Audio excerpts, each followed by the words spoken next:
Hi, my name's Christian. I'm a roofing consultant with Rhino Roofers, and I'm here to answer the question, am I getting the best value from my roofer? It's very typical for roofers to use under the shingles what's called black paper felt or 15-pound base felt, maybe reuse valley metals, reuse ventilation or pipe jacks. You want to make sure that whoever you're going with is going to do the job and do it fully and do it the right way. Working with Rhino Roofers, you'll get a couple upgrades that we throw in to uphold our warranty that you'll get with any kind of roof replacement.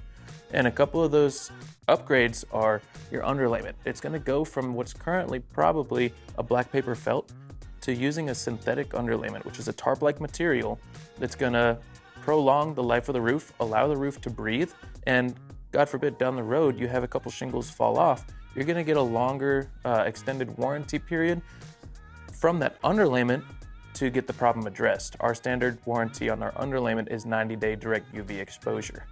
Another upgrade that you're going to get is we're going to pull up the valley metals completely and lay down what's called ice and water shield. It's a self-adhering tar-based material that's going to adhere straight to the roof's deck.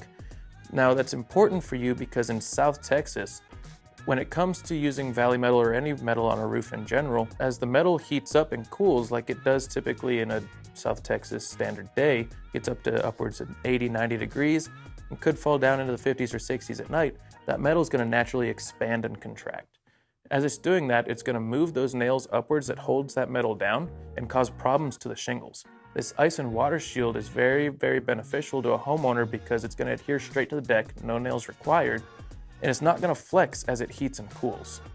Now, the last thing that I always like to make sure that homeowners are aware of is the roofer using code-required materials? Drip edge is a huge one that I always like to make sure that homeowners are aware of. Is the roofer going to use the proper size drip edge? Are they going to offer aesthetics with the drip edge? Is it going to be colored? Is it going to just be standard silver? Rhino Roofers gives homeowners the option to choose the color of their drip edge to make sure that the curb appeal on your house is always at its highest. If you'd like a consult with Rhino Roofers or to set up an inspection, give us a call or visit our website to get the process started. I hope that answered your questions. Again, my name's Christian with Rhino Roofers. Have a great day.